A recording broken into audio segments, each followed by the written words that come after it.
Deixa eu mostrar para vocês aqui o nosso gráfico esboço, né? Vocês sabem que a gente sempre mostra esse gráfico, que é o gráfico que está mostrando a panorâmica da lição. Então, a nossa lição é de número 4, que tem o título Paulo, a vocação para ser apóstolo. Tem o texto áureo que diz Paulo chamado pela vontade de Deus para ser apóstolo de Jesus Cristo, 1 Coríntios 1, capítulo 1, versículo 1. E a verdade prática diz, Deus chama pessoas para realizar grandes feitos no reino divino. Tá bom? Está tudo isso aí, olha, no gráfico, bem fácil, né? Teve um irmão que falou sobre o fundo, que gastava muita tinta para imprimir, mas, de fato, eu coloquei dessa forma por causa da foto, que tem esse fundo escuro, né? Então a gente fez para ficar combinando aí. Nosso gráfico está dividido, como sempre vocês sabem, nesses 3 pontos. O ponto de partida para a vocação de Paulo, uma vocação efetivada pelo Cristo ressurreto, e a vocação de Paulo e o aprendizado no deserto, tá bom? A nossa leitura bíblica em classe está em Atos capítulo 9, versículo 15 a 22 e Gálatas 1, versículo 11 a 18. Na nossa interação com o professor, meus queridos, existe aqui uma introdução muito interessante e eu fiz os meus ponderamentos dizendo o seguinte, que o chamado de Deus para o cristão verdadeiro inclui muitas vezes uma passagem pelo deserto. Tá? É bom que a gente diga, é bom que a gente lembre que o nosso Senhor Jesus Cristo, ele foi ao deserto, mesmo sendo Deus, mas ele foi ao deserto como homem, né, para passar por esse período de prova. Então, o chamado inclui uma passagem pelo deserto, que no caso aqui de Paulo é exatamente aquele momento em que ele vai desconstruir todas as suas crenças, todos os seus entendimentos errados que ele tinha a respeito de Jesus. Tá? Então, Deus o leva ao deserto, na realidade uma região isolada. Paulo vai para uma região isolada, não é o deserto propriamente dito, mas uma região isolada para que ele pudesse ali passar aquele momento com Deus, onde ele vai desaprender muita coisa errada que ele aprendeu e aprendeu certo com Jesus, não é? Você vê ele mesmo dizendo isso, que eu recebi do Senhor. Então, é importante que se diga isso, porque quando ele diz eu recebi do Senhor, é porque também o chamado dele veio do Senhor. Ou seja, ele foi chamado diretamente pelo Senhor. E tinha que ser pelo Senhor, porque ele passou por muitas coisas, né, para ser chamado nesse sentido. Né? Perseguiu os cristãos, ele foi um grande perseguidor dos cristãos. Então, veja bem, nós estamos aí nesse gráfico e eu quero mostrar aqui para os irmãos, para nós já ganharmos tempo aqui, o esboço do ponto 1. Né? Temos aí, assim, de forma maior, mais destacada, e aí você tem ali também a síntese. Tá? Então, o ponto de partida para a vocação de Paulo, chamada e presciência divina. Veja aí o tema da presciência que gera uma grande discussão, né, no meio evangélico. Eu estou fora dessa discussão, tá bom, irmãos? Não tenho mais idade para isso. Então, vamos ver se a gente evita isso na sala de aula. Presciência, como diz aqui a própria lição, o comentarista fala sobre isso, né, no ponto aqui conhecer mais, é um atributo físico e incomunicável de Deus, através do qual ele se faz eternamente presente no tempo e no espaço. Então, se ele está presente no tempo e no espaço, significa dizer que ele conhece todas as coisas de forma antecipada. Ele sabe o que vai acontecer. Meus irmãos, a única coisa que eu gostaria que nós enfatizássemos aqui, e que eu penso que é é algo que está de acordo tanto com quem defende a linha calvinista quanto quem defende a linha presbiteriana, é que Deus conhece todas as coisas, certo?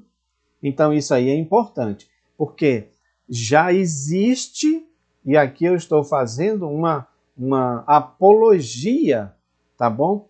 Do conhecimento, da presciência, da onisciência de Deus. Porque já existe aí a chamada teologia, as novas teologias, dentre elas você tem aí a teologia do processo. Teologia do processo diz que Deus está aprendendo com o processo, com o desenrolar dos fatos da história. Ele não sabe o que vai acontecer no futuro. Então ele está aprendendo à medida que os fatos vão acontecendo. Por este motivo é que ele não consegue impedir, digamos assim, que as coisas ruins aconteçam. Eu estou falando do ponto de vista desse pessoal que defende, tá bom? É importante que a gente diga isso porque existe até um pastor aí que ele foi da nossa Assembleia de Deus, ele foi inclusive intérprete aqui no Brasil de Jimmy Swaggart, né? Era um pastor muito conhecido, pregava, escrevia, tinha uma coluna em uma grande revista evangélica nacional, e hoje esse pastor prega isso. Ele diz, por exemplo, que as tsunamis de 2004 só aconteceram porque Deus não sabia que ia acontecer, e por isso elas aconteceram. Ele não, então, conseguiu prever e impedir que elas acontecessem. Coisa sem sentido isso, tá? A presciência, o conhecimento antecipado de Deus mostra um dos seus atributos mais importantes que está ligado com a sua onisciência. Então, na presciência, no conhecimento de Deus, ele já sabia e ele já tinha escolhido Paulo, porque Deus também é soberano, tá bom? Então, a soberania de Deus está abrangendo todos esses aspectos, todos esses atributos, tá bom, irmãos? Então, tanto é que Paulo fala sobre isso em Gálatas 1,15. Mas quando aprove a Deus que desde o ventre da minha mãe me separou, me chamou pela sua graça. Ou seja, ele foi separado desde o ventre. Claro que ele passou muitos anos da sua vida fazendo o que era errado. Mas eu quero dizer para os irmãos, inclusive tem um artigo meu aí que está em andamento, eu estou concluindo ele, é uma reflexão, e eu vou falar daqui a pouco sobre isso, que é essa questão do confronto. Então vai haver um momento que a pessoa ela é escolhida por Deus e ela anda pelos caminhos errados, ela anda pelos caminhos do coração, ela anda fazendo a sua vontade, ela não anda fazendo a vontade de Deus, mas vai chegar um tempo em que Deus vai tratar com esta pessoa. É o confronto que eu digo que Deus tem, tá? E que nós precisamos desse momento, por mais difícil que ele seja, visto que muitas vezes nós estamos no caminho errado, como Paulo. Então, meus amados, Deus fala para Ananias, olha, vai, porque este é para mim um vaso escolhido para levar o meu nome entre os gentios, entre os reis, entre os filhos de Israel, né? E eu lhe mostrarei o quanto deve padecer pelo meu nome. Ou seja, o perseguidor vai ser agora perseguido. Aquele que colocava terror, aquele que colocava sofrimento nas outras pessoas, agora vai sofrer por amor a Cristo. E depois Paulo vai dizer isso exatamente. Ninguém me incomode, porque eu tenho as marcas de Cristo. E as marcas de Cristo que ele está falando é exatamente do sofrimento que ele passou, haja vista que ele foi chicoteado, ele passou por muitas coisas nesse sentido, tá? Então ele tinha de fato as marcas do Senhor Jesus, tá? Pelo amor, o sofrimento em amor à causa de Cristo. Veja que a conversão de Paulo não foi algo que aconteceu de maneira repentina, né? Mas ela aconteceu de maneira paulatina, ela foi aos poucos, exatamente porque foi aí que ele foi sendo impactado intelectual, emocional e espiritualmente, tá bom, irmãos? Então isso é muito importante, nós entendermos isso, e você pode também dar aí a sua contribuição, tá bom? Dizer o que é que você pensa sobre esses assuntos, eu acho que é importante também nós falarmos a respeito disso, ok? Vamos lá, meu querido. Então, olha só, uma outra coisa que me chama a atenção nesse ponto 1 é que diz aqui que o ministério de Paulo foi na plenitude do Espírito. Porque uma coisa que nos chama a atenção é que Deus não só estava chamando Paulo, Deus não só estava mudando a vida de Paulo, não estava só transformando a vida de Paulo, não estava só convertendo ele em um cristão verdadeiro, mas também estava comissionando, estava convocando, estava vocacionando Paulo para ser um apóstolo, um discípulo, um embaixador do reino de Deus aqui na terra.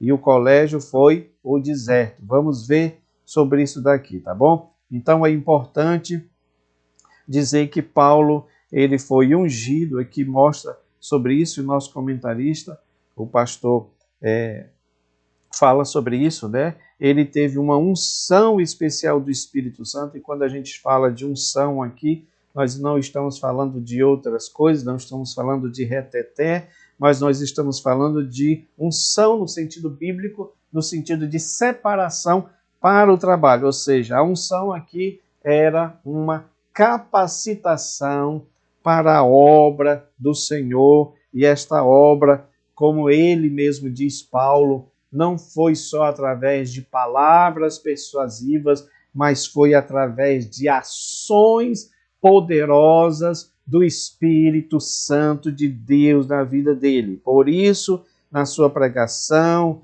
na sua forma de levar o Evangelho, havia curas, havia sinais, havia prodígios, havia maravilhas, porque foi cumprimento do que Jesus tinha dito. Esses sinais seguirão aos que creem. Então, os sinais não estavam na frente do apóstolo, como tem muita gente que coloca hoje. Os sinais estavam seguindo, porque ele pregava primeiramente Cristo e Cristo crucificado. E a este crucificado. É a próxima lição que a gente vai falar sobre isso, tá? Então, Jesus era o foco da pregação de Paulo, e porque ele cria no Senhor Jesus, os sinais estavam seguindo como uma forma de confirmação da mensagem pregada. Isso é muito importante, porque Deus não mudou, o Espírito Santo continua o mesmo, e apesar de ter pessoas aí que defendem a teoria cessacionista,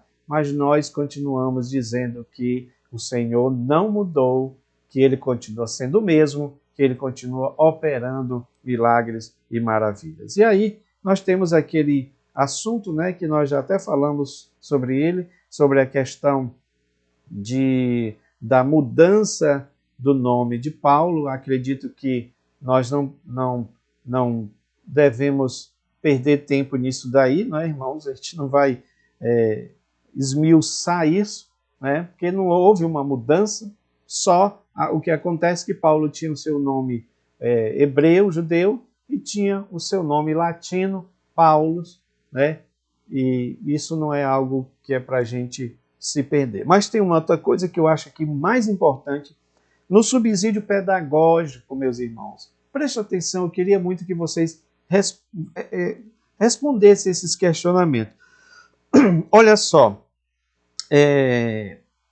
ele fala aqui que no passado, isso está no subsídio pedagógico, parece que no passado havia uma percepção maior a respeito de jovens, de muitos irmãos que entregavam sua vida a Cristo, que desejava uma vocação na obra de Deus. Aí ele diz aqui que muitos se planejavam para ir ao seminário, não é? Para servir melhor na obra de Deus. Então, só que aí eu queria perguntar para vocês o seguinte, isso é realmente um fato, né? Havia aquele desejo dos jovens de de ir para um seminário, de estudar teologia, para se preparar, para fazer a obra de Deus, e a gente sabe que muitos desses jovens, eles se tornaram obreiros da casa do Senhor, estão aí até hoje fazendo a obra de Deus, tá?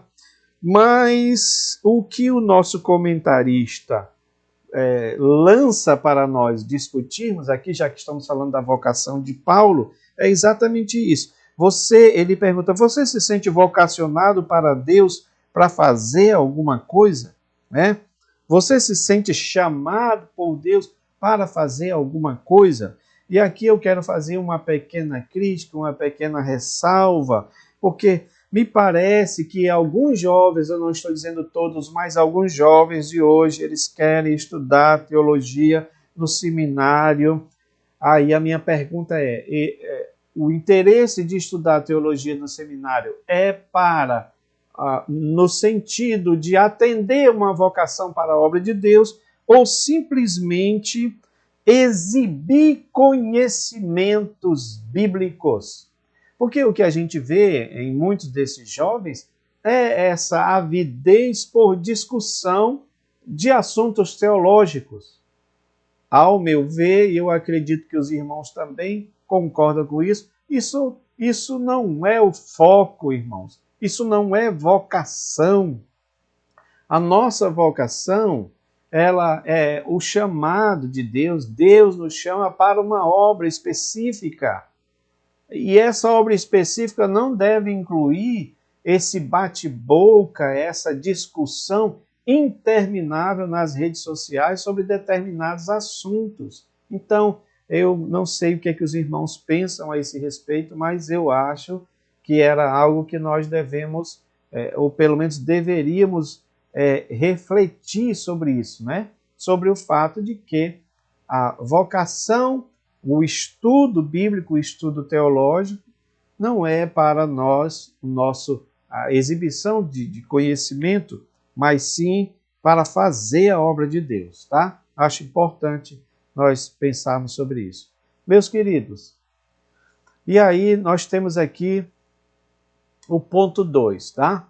Uma vocação efetivada pelo Cristo ressurreto. Então, uma coisa que me chama a atenção aqui é na nossa síntese. Na síntese diz o seguinte, tá? A visão gloriosa do Cristo ressurreto mudou totalmente o rumo da vida de Paulo.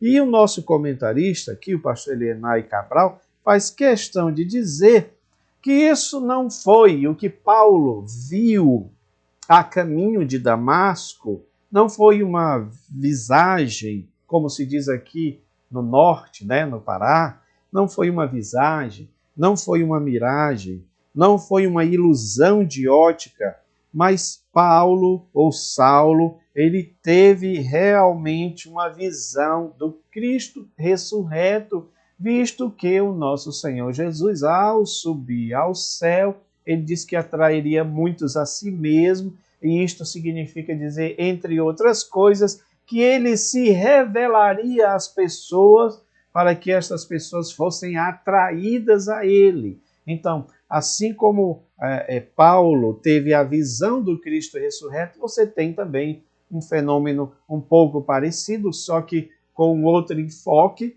né? No sentido de que quando João tem uma visão do Cristo ressurreto, ele está ali vendo a vitória do Senhor Jesus sobre a morte. Tanto é que ele diz, eu sou aquele que estive morto, mas estou vivo pelos séculos dos séculos. Então veja que este tipo de diálogo não aconteceu com Paulo, né? O que aconteceu com Paulo foi exatamente um choque de realidade, tá bom?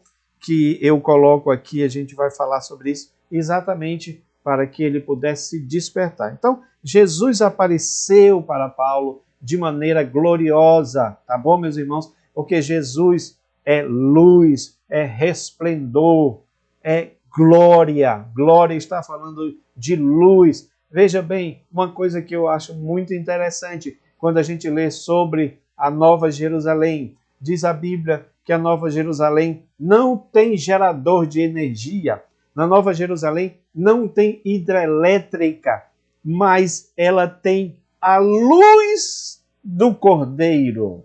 A luz de Cristo é a fonte de energia da Nova Jerusalém. Glória a Deus por isso. Louvado seja o Senhor. Porque aí nós entendemos que o nosso Cristo é de fato a luz do mundo, a luz que ilumina todo mundo, né? Então, este Cristo glorioso, esse Cristo luminoso, esse Cristo iluminado, cheio de glória, de luz, de poder, foi esse Cristo que apareceu para Saulo. É interessante que se diga que isto acontece não de noite, para que se diga que foi algum fenômeno, algum outro tipo de estrela cadente. Não, isso aconteceu ao meio-dia, né? Pelo menos dá-se a entender que foi de dia, porque diz que ele brilhava mais do que o sol ao meio-dia. Então, eu tenho essa percepção que teria sido de dia. Eu não sei o que os irmãos pensam a esse respeito, tá, meus amados? Então, veja bem, meus queridos, Cristo se apresenta para Paulo. E ele não só se apresenta para Paulo, porque essa visão do Cristo glorioso foi, olha só que coisa interessante, meus irmãos, a prova cabal, inerrante da existência do Senhor Jesus e de que este povo que Paulo perseguia era o povo que estava tão ligado com Cristo. E isso aí é algo para a gente glorificar o Senhor, tá bom? Que Jesus diz, olha, você está perseguindo o meu povo, você está perseguindo a minha igreja. Não, você está perseguindo a mim, Paulo. Você está perseguindo a mim, você está vindo contra a minha pessoa, porque Jesus estava na igreja, Jesus está na sua igreja, Jesus habita na sua igreja.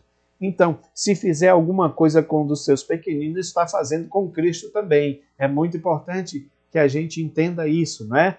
Que nós sejamos ovelhas do Senhor, que nós sejamos discípulos do Senhor e não aqueles que são contra a igreja do Senhor, não aqueles que se colocam como Paulo no sentido de confrontar a igreja, de ser contrário à igreja do Senhor, tá bom? Então, uma vocação inevitável para o apostolado entre os gentios. Como eu disse para os irmãos, Jesus não estava interessado em somente salvar a Paulo, né?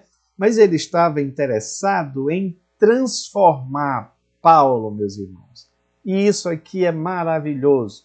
Ele estava interessado em transformar Paulo, né? É isso que a gente vê aqui na lição. O nosso comentarista diz: o apóstolo não foi ordenado em Jerusalém, ou seja, não havia uma convenção geral de apóstolos em Jerusalém para fazer esta ordenação.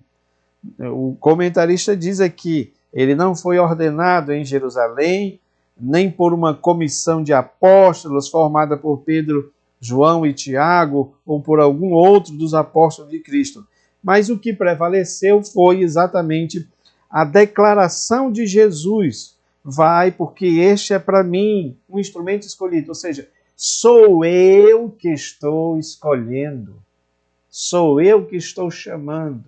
Sou eu que estou comissionando. E isso é muito importante a gente entender hoje, porque há muitas escolhas aí de obreiros, mas que não foram chamados pelo Senhor, tá bom?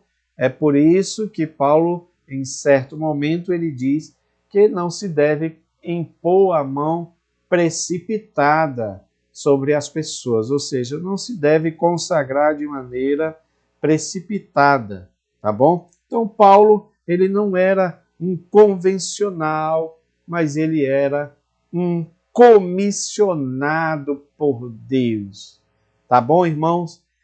Meus irmãos, eu acho importante a gente dizer isso, Mas eu quero dizer uma coisa para vocês com todo amor. Isso não é para as pessoas se orgulharem ou se colocarem contra os pastores, os líderes. Mas isso é para mim, para você, para nós entendermos que se você não tiver sido chamado, se você não tiver sido convocado para fazer parte do corpo ministerial da igreja, mas eu quero dizer para você que com certeza você teve um chamado pelo Senhor Jesus para fazer a sua obra e nada e nem ninguém pode impedir que você faça a obra do Senhor. Eu sei que existe muitos, digamos assim, muitos entendimentos a respeito disso daí, né? Porque a gente pode dizer assim, bom, mas eu preciso de ter uma ordenação para eu ser respeitado, para as pessoas me reconhecerem. E é isso que nós queremos? É isso que o obreiro do Senhor quer? Reconhecimento? Ou nós queremos fazer a obra de Deus, que é o mais importante? Precisamos nos ater a isto, a fazer a obra que o Senhor nos chamou para fazer, meus amados. Tá? Isso é muito importante. Irmão Fabrício diz, irmão Enomi, a visão de Pedro dos répteis e anfíbios era um chamado dos gentios para ele, pelo fato de que na visão Pedro se recusou a comer, consequentemente o Senhor levantou Paulo, poderia ser isso.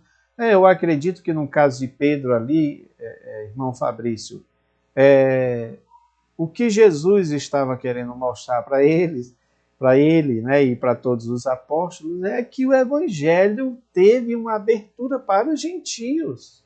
Jesus sempre deixou isso claro. Agora, é claro que os discípulos entendiam, eu acredito que eles ainda tinham esse sentimento bem nacionalista, tá? de poder pregar o evangelho primeiro para Israel, primeiro para a nação, né? E aí Deus vai e chama Paulo exatamente para que ele fosse aos gentios. E com certeza não existiu ninguém dos discípulos que tenha sido mais efetivo no meio dos gentios do que o próprio apóstolo Paulo, né? Então Deus realmente, ele sabe o que ele faz. Meus amados, a vocação mudou o rumo da vida de Paulo, de Saulo. Então, de perseguidor, dos seguidores de personalidade tenaz e obstinada, não é? Ele passa a ser o maior responsável pela expansão da igreja. E aqui o comentarista diz: a operação da graça salvadora na vida de Paulo promoveu uma mudança radical na sua vida. Foi Jesus que o confrontou, que o surpreendeu e o chamou pelo nome. Cristo ainda chama o ser humano para frutificar no reino de Deus. Tá? É necessário o encontro real com Cristo. Quando isso acontece, ele capacita o ser humano para o seu propósito. E foi isso que aconteceu com Paulo. Meus irmãos, veja bem, eu tenho aí um texto, como eu falei para os irmãos, eu ainda estou trabalhando nesse texto, que fala sobre essa necessidade do confronto com Deus. Tá? E eu digo ali, em outras palavras, porque esse confronto do homem com Deus existe desde o Éden, quando Adão permitiu a entrada do pecado no mundo. Tá? Deus tinha colocado 2 ou 3 leis ali para Adão. Vamos colocar a principal aqui. Você pode comer de todas as árvores do jardim, mas não pode comer da árvore do conhecimento do bem e do mal. Era só esta lei. Era só isso que Adão precisava fazer. Mas ele fez exatamente o contrário que Deus tinha falado. Com isso, ele permite a entrada do pecado no mundo. E ele cria uma inimizade contra Deus. Ele cria um litígio, ele cria um processo judicial entre o homem e Deus por causa da infração da lei. Então, nesse sentido, o homem está em constante confronto com o Senhor, tá? Porém, quando se trata de alguém que Deus escolhe, que Deus chama, que Deus comissiona, vai haver um momento em que esse confronto ele vai ser mais contundente, digamos assim. E é isso que eu queria chamar a atenção para os irmãos aqui, visto que isso é pouco falado nas nossas igrejas, não é? Olha, irmãos, Deus confrontou Adão logo em seguida ao pecado. Quem te disse que tu estavas nu, Adão? Então Deus está confrontando ele ali. Você vê isso também acontecendo com Jacó. Jacó andava segundo a sua vontade, fazendo coisas erradas, trapaceando, fazendo coisas erradas, até que Deus confrontou ele no val de Jaboque. E eu tenho também um texto que eu quero escrever mais sobre isso, talvez até se tornar um livro, porque isso fala da nossa luta, da nossa guerra, da nossa batalha. A nossa batalha, irmãos, ela é maior, infelizmente, contra Deus, porque muitas vezes nós estamos lutando contra o Senhor. Muitas vezes Deus está Deus está querendo colocar a sua vontade na nossa vida, mas nós estamos querendo ir contra a vontade do Senhor. Veja que Deus escolheu a Paulo desde o ventre, mas até esse encontro ele está fazendo exatamente o contrário do que Deus queria que ele fizesse. Então vai chegar o momento que Deus vai chamar o homem para o confronto. Para o confronto, tá? Então isso aconteceu com Adão, isso aconteceu com Jacó no val de Jaboque. Isto aconteceu com Jonas, porque a questão do confronto é muitas vezes para que haja um realinhamento um realinhamento na nossa trajetória, não é? Então Deus diz, olha, vá para Nínive, e ele resolve ir para Tarsis. Ele vai para a parte contrária do que Deus estava dizendo para ele ir. Então, mas como a vontade de Deus vai se cumprir, Deus então confronta o homem. Glória a Deus. E isso é bom, viu, irmãos? Então, fique feliz quando Deus te confrontar. Sabe por quê? Porque significa dizer que Ele te ama. Significa dizer que Ele nos ama. Porque, infelizmente, tem pessoas que Deus faz isso aqui, olha, lava as mãos. Mas aquela pessoa que ele tem, sabe, um plano na vida, ele vai confrontar. E esse confronto é bom que aconteça, porque é nesse confronto que cai, sabe, as nossas expectativas erradas, os nossos entendimentos errados, né? E por isso que a gente vai em direções opostas ao que Deus está querendo. Então ele dá aquele break, aquela quebrada, não é? E às vezes é literal, tá bom? Porque Deus fez isso com Jacó, né? Tocou lá em Jacó e ele ficou mancando, porque ele estava andando de maneira errada e agora Deus estava dizendo, você tem que andar da maneira correta. Com Paulo, irmãos, não foi diferente. Paulo, você está olhando pela perspectiva errada. A tua visão espiritual está errada. Então eu vou quebrar a tua visão espiritual. Eu estou te confrontando, Paulo, na tua visão espiritual, para que você aprenda a olhar as coisas do meu ponto de vista. Eu posso dizer assim, que nas entrelinhas era isso que o Senhor estava dizendo. Paulo era um homem que estava voltado para a lei, para cumprir aquilo que era rigoroso da lei, e para isso ele estava contra o Senhor.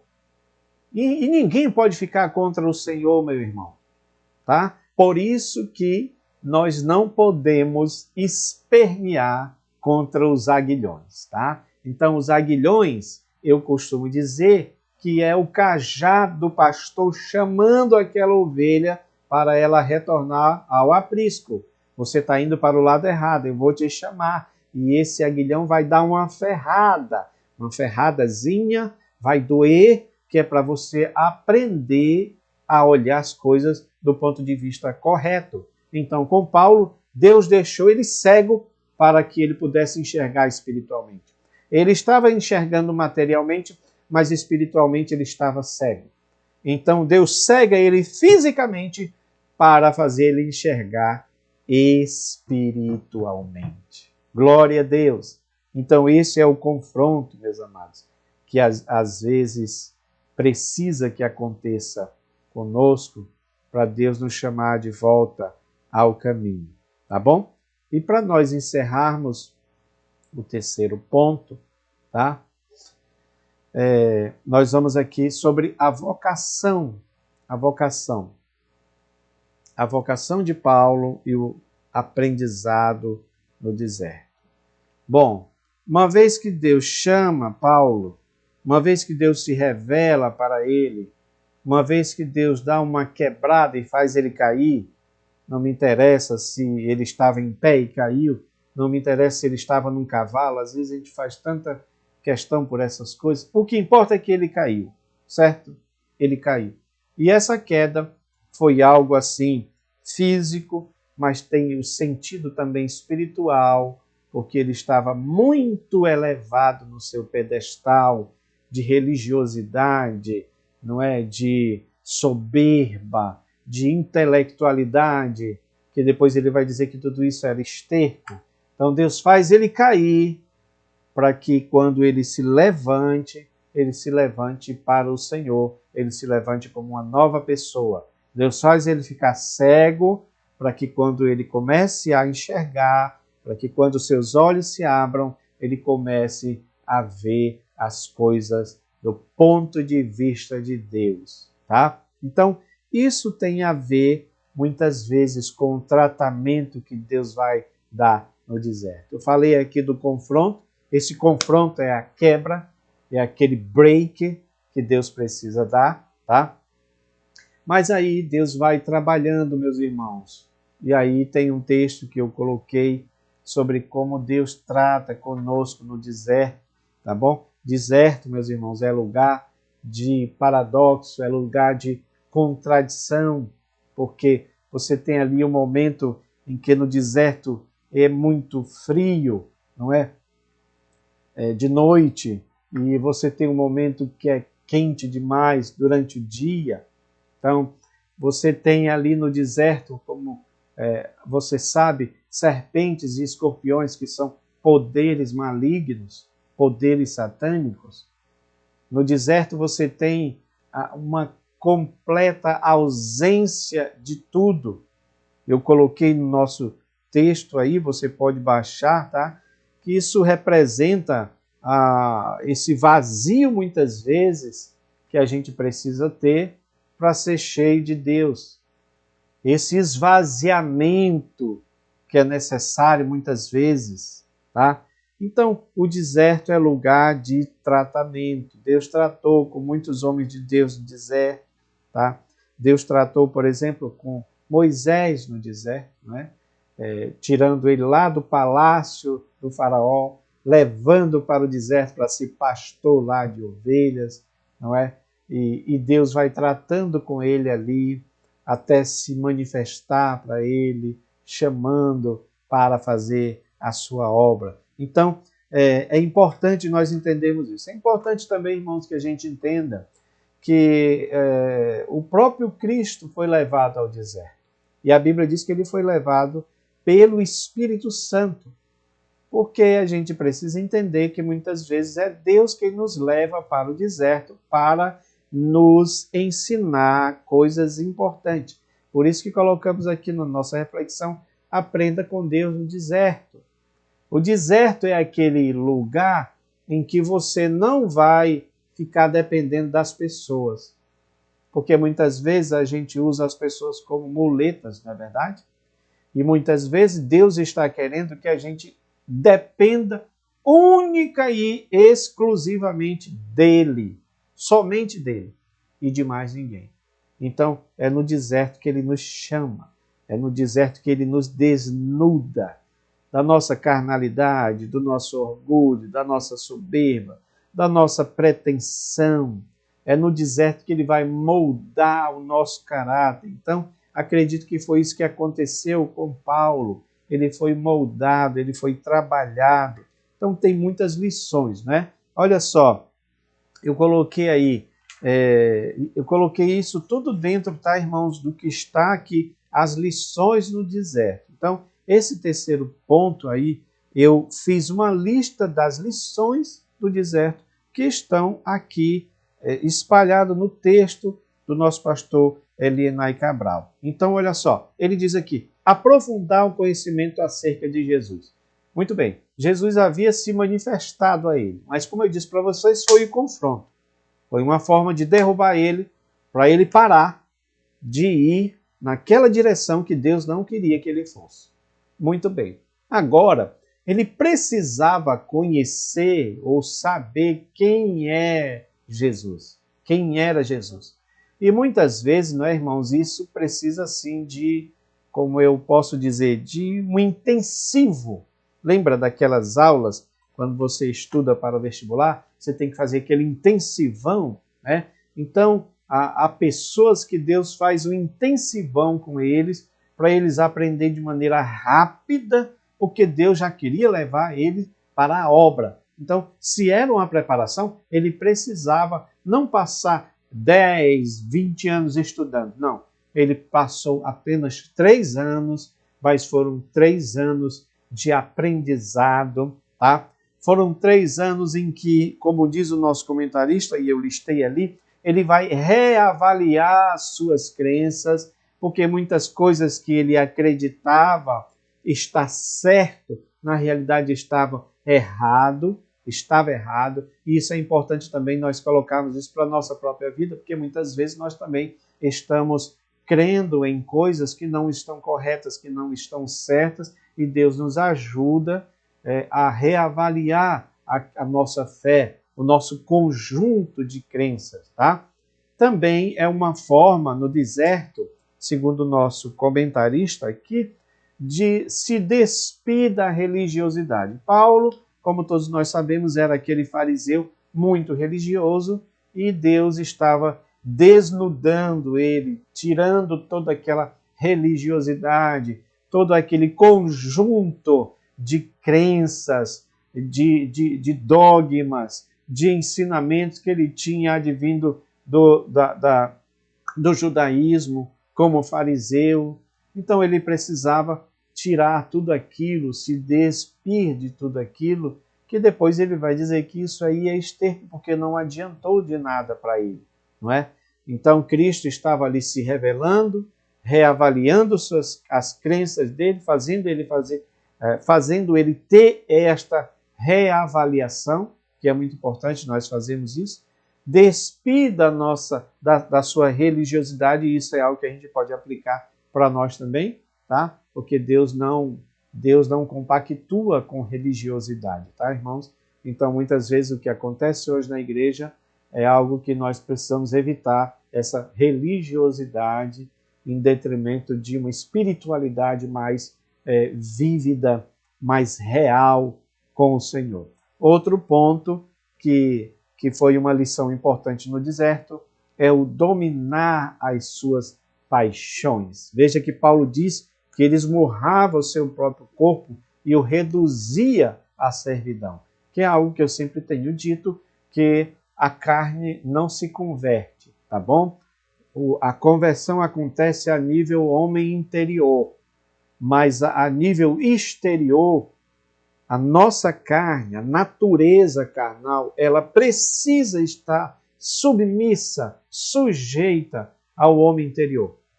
Este sim está transformado, senão a carne ela vai fazer o que ela quer. Por isso Paulo dizia, eu esmurro meu próprio corpo e reduzo ele a meu servo. Em outra parte ele diz, o que eu não quero fazer, faço, o que eu quero, isso eu não faço. Então ele falava dessa luta interior que se extravasava, não é, na relação da carne, quando ele escreve muito bem lá em Gálatas capítulo 5, falando sobre as obras da carne. E no deserto também, irmãos, é momento de se ter completa dependência de Deus. Dependência de Deus, porque no deserto, como eu disse para os irmãos, não há nada, não há ninguém. Então, entenda uma coisa, haverá momentos em que eu e você vamos passar pelo deserto. E sabe de uma coisa que é muito interessante? Você pode estar cercado de pessoas, mas quando você está passando no deserto, na prova, na dificuldade, naquele particular que é só entre você e Deus, ninguém mais está passando com você. Meu amado, isso é muito importante. Às vezes, nem o nosso cônjuge, nem a nossa esposa, ela, no caso, nem o esposo também, ele sabe do que é que está acontecendo com a pessoa que está passando pelo deserto. Então, mas isso é bom por um lado. Sabe por quê? Porque enquanto não existe nada, enquanto existe apenas um vazio, enquanto não tem ninguém para te ajudar nesta caminhada, é exatamente neste momento que o Senhor se manifesta. É exatamente nesse momento que a gente aprende a ter total dependência do Senhor. É o que nós precisamos, meus irmãos. Então, eu desejo sinceramente que esta lição traga esse entendimento mais prático para nós. Que nós precisamos entender que o deserto é aquele momento em que Deus vai tratar conosco. E vai ser muito bom. Eu sei que às vezes pode ser complicado, difícil, mas Deus está conosco no deserto. Tá bom, meus irmãos? Então, que Deus abençoe a vida de vocês, que todos tenhamos um fim de semana abençoado e uma EBD abençoada para a glória e honra do nome do Senhor Jesus. Deus vos abençoe. Amém.